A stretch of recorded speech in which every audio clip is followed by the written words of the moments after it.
So if you're applying for a UK spouse visa, English is one of the requirements for you to obtain a UK spouse visa. Like the Home Office require you to know the English language. So it's one of the requirements. It's not the only requirement, but it's one of the requirements.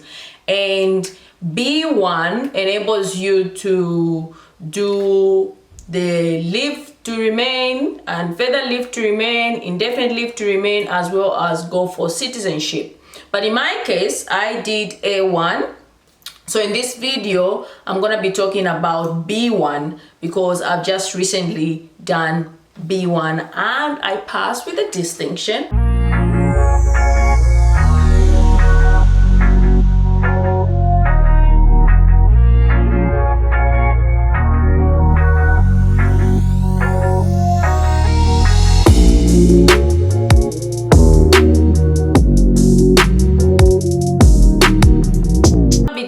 You through the whole process, how I managed to like book the appointment and everything like that. So first of all, I'm gonna put a link on where you can find the link to how I booked my appointment, and the link will be in this video below. Check it out, and you have to make sure that whichever test center you choose, it's actually approved by the Home Office. Because if at all you use any test center and then you apply for your spouse visa, they might turn you on grounds saying, they might turn you down on grounds saying the test center that you used is not recognized. So make sure whatever test center you use is recognized by the Home Office so that you don't lose your money, because it's non-refundable. So I'm applying for further leave to remain, and I thought I should share with you guys, whoever is going through the process of applying for the spouse visa, and why I think, I'm going to be telling you why I think you should just go straight and do B1, because then you don't have to do any more tests. Yeah. So anyway, so the process is, when you click that link, it will take you to the official website, and that official website will able you to like fill in the form. And after you fill in the form, make sure all details are correct. You do enable you to like pay. You pay online as well. But if you're not sure, you can contact these guys. There's a contact number for them, and they were really professional. They were very helpful. The link is below, and you can speak to them, and they were like very responsive to messages, and they were like there. So yeah, all the best. So after that, they will send you, once you've paid and it's confirmed that you've paid, they'll send you 2 emails. One will be telling you about the kind of test that will be taken. So there will be like phase 1 and phase 2, where you speak with the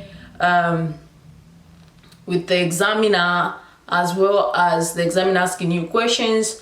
So it's really simple, really. It's just that you have to be very careful in choosing the test center, as well as know the topic that you're talking about. I'll come to that in a bit. So after that, then check all your details are correct, because if they're not correct and you go to the test center with wrong details, they might not let you take the test. So make sure whatever details you put is corresponding to whatever identity you're gonna take with you. So for me, I took the passport, and I made sure that the passport number was correct and my name was correct. So it was like an easy process. So make sure everything is correct. If it's not, try and correct your details, because if you don't and you go there, like I said, you might not take the test. So everything for me was fine. And after that, in that email where they tell you about the phases of the phases of phase 1 and phase 2, you have to choose a topic. You yourself have to choose a topic, like what you're gonna talk about. So for example, I have, this is the kind of, it's called a topic form. So it's a topic form there, and in there, sorry, my printer was not working, so these are kind of small, but if you print it all over there, it's big. So in there you have, obviously you have there like your title of what you want to talk about, and these are they should be 5. So for example, for me, I thought I should talk about healthy living because I'm trying to be healthy, you know. So I'm gonna just show you a bit. So for example, there I'll write healthy living. That's the title of the topic that I want to talk about. I'll just put HL. We all know how to write. So I'll put healthy living there, and when I do that, these will be my sub. Okay, make sure you print this topic form, my sub. So healthy living, what are the things that I'm doing in order for me to be healthy? You understand? So you think of those things and talk about those things. So for example, for me, I'll go diet. I'll put diet there because the examiner needs to see that you actually know what you're talking about. Because when you go into the examination, you take this topic form with you, and then the next one I would say, because there are 5 subtopics, so the next one I'll say obviously exercise. I'll also say relaxation, for example, and I'll also say entertainment. It's also healthy because I like dancing, so entertainment, music, whatever. It's healthy living. Also probably you do like with the exercise, obviously you talk something about what you do with your exercise. Anyway, that's just the example of what you, the idea of how you need to come up with a topic. So after that, for example, why do I keep on saying for example? Jeez. Anyway, so once you come up with the topic and the subtopics, then you obviously know what you want to talk about. If you want, you can talk about, say, where you come from. Say maybe Zambia. I come from Zambia, so maybe I would have said Zambia, and Zambia I would say maybe culture, you know, the weather, such kind of things, and you just make sure that you know whatever you're talking about.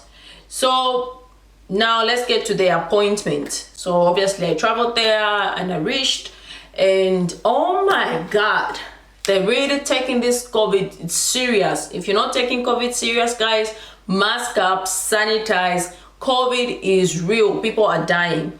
So I reached there, and obviously it's a 2-meter distance. And when I mean like 2-meter distance, the guy was like standing over there, and I was with the mask. Make sure you mask up, because if you don't, they won't allow you in. You won't be able to take the test. So make sure you mask up when you reach at your test center.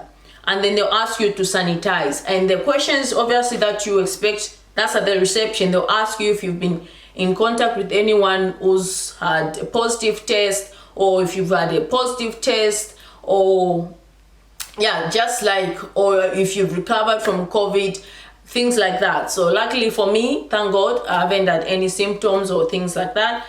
So my answer was no, and then they'll let you sit down, and then you wait for your appointment time. You do the registration. Oh no, so let me not lie. So after that, they will let you sit. Then after some time, when they're free, they'll take you upstairs, and somebody will receive you again, 2 meters distance. They'll ask you to sanitize again. COVID is real. And then they'll ask you the same questions that you were asked downstairs, and they'll just, you know, they're taking every precaution to not make sure these things spray to make sure that the COVID doesn't, you know, continue spreading. So then the lady or the man will take you to the other room where you have to sanitize again. You don't, oh my God, I had to sanitize like 5 times in less than an hour. 5 times. So obviously you lock up your things, your phones away, and they'll check if you've got anything written on your arms. So make sure you've got nothing written, nothing, you're not memorizing anything. Just go in with your topic form, okay? So it's really simple. There's nothing to be scared about. After that, you go into the next room, and in that next room they'll take You have to sanitize again, let me not forget, sanitize, and then you have to, they'll ask you whichever identity card that you've taken to actually wipe it with a wipe. Well, it was just crazy. So they're not, the surfaces where you put, they're gonna clean. If somebody else comes in after you, they're gonna do the same. Pens, they're being sanitized, so everything is being sanitized. So after that, they're gonna have to record your voice, because why they're recording your voice is they would want to compare if that voice is the same as the voice in the exam.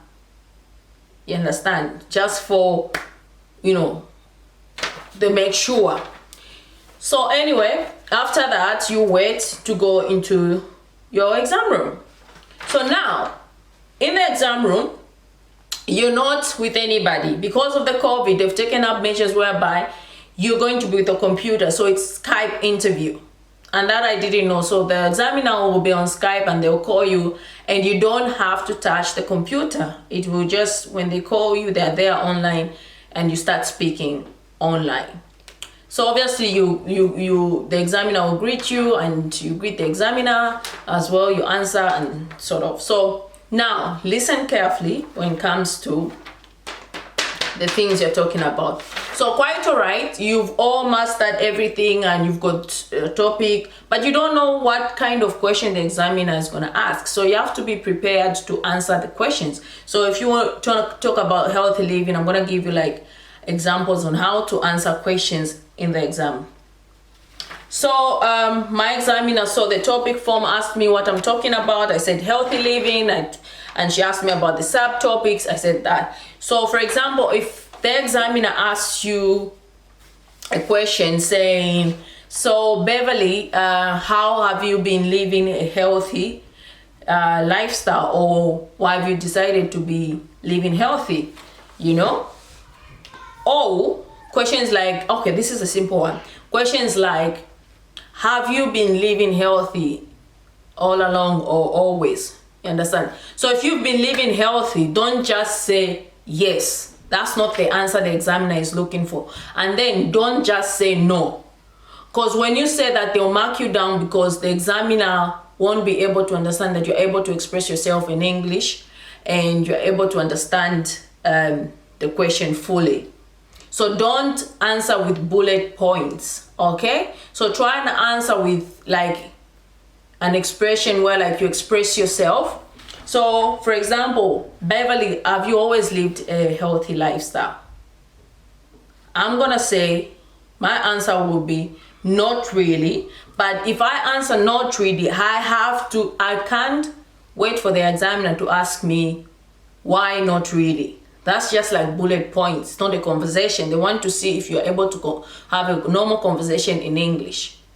So I'll say not really. I've been on and off. Like for example, last year I joined the gym, and with the COVID, all the gym closed and I had to start from scratch, like from where I've gone. So I actually slide back, and since the gym were closed, I couldn't, you know, do my workout. So I put on more weight and I wasn't living a healthy lifestyle. But I've decided this year to live a healthy lifestyle.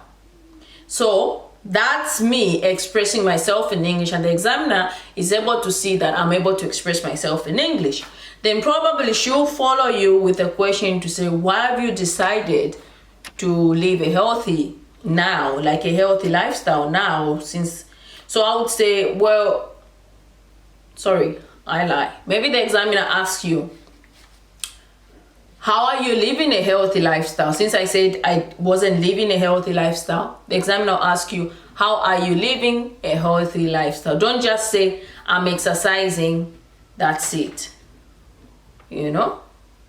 So you can answer, like, I've recently bought a treadmill, so I run on the treadmill for about 30 minutes and I try to eat less carbohydrates and more vegetables and protein.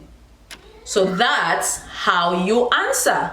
Simple, but you know, the information you've given the examiner, they all information. Don't just say, oh, I'm exercising or I'm swimming. That's not the answer the examiners are looking for.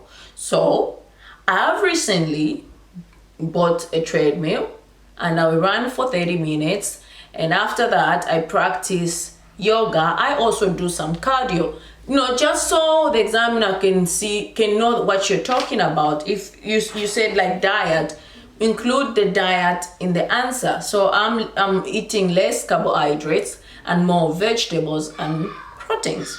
So that's how you answer. So whichever topic you choose, just know that you have to paraphrase more on those topics. So probably the examiner will go ahead, because on this topic it's about 5 subtopics, so the examiner might talk about 4 of these, and then the one, it will be like on the next, because you have 2 phrases, the second phrase. After that, the examiner will go ahead and just ask like on something general, like she'll choose a topic and ask something general. And for example, she'll ask you about maybe your work or what recent activities you've been doing. So for example, if she asked me about my work, like how it's been during the pandemic, I would answer according to how we've been experiencing. For example, it's really busy because we're getting more orders online because people are scared to go out, so people are ordering more online, so it's crazy busy. And in as much as we have people, like more manpower, it's still crazy busy because people are ordering more online than they used to before the pandemic. So that way the examiner will know that you're able to understand the question. Now here's another point. When the examiner asks you if you would like to ask the examiner a question, please always have a question for the examiner, because if you don't, they might mark you down, because they would understand like you can't like have a conversation. You can be just a listener and instead of a questionnaire, you understand? So make sure you've got a question for the examiner. You can also say, how's it been for you in terms of work? Or you can say, what do you do in your spare time? Or what do you do, to relax? Because obviously relaxation is one of the subtopics of this. So ask them that and they'll be able to answer. And basically that's it. Nothing difficult, nothing complicated. And the whole thing just took about less than 15 minutes from registration to the test. So it wasn't that long. And let's get to the costs. So the cost for the B1 is £200. And that includes everything with your certificate and everything, postage and whatever. So it's £200. And the reason I said I would recommend B1 is you don't have to do tests every time you want to renew your visa or go for citizenship or go for indefinite leave to remain. Once you have the B1, you can continue using that certificate to apply for, say, from leave to remain to further leave to remain to indefinite leave to remain to citizenship. I had to do twice because I did A1, and A1 is only for leave to remain. That's where it ends. So I would recommend to save some cost and time and money. Do B1, just look up, there are some tutorials on B1 tests. You look them up and just see how people answer. You'll be surprised, you'll be amazed like how simple it is. But it's one of the requirements, so you have to have this certificate, either A1 if you are applying for leave to enter, or B1 if you don't want to do the English test again. So if you apply for your spouse visa without this B1 or A1 or any English requirement, you might be refused. Like your application would stand the ground of refusal. So make sure you also go to the approved test centers anywhere you find go on the government website, the link is below, and just do your research. And you know, yeah, because I know how it feels to, like, you know, apply for visas and then your money is non-refundable. It hurts, especially you've worked for your money. So make sure you get everything right. And all the best, guys, and thank you so much for watching. And please subscribe for more videos, because I have a lot of videos that I need to teach and talk to you guys about my culture and everything like that, coming soon. So subscribe, guys, subscribe, and thank you so much, and I'll see you guys in my next video. Mwah. Bye.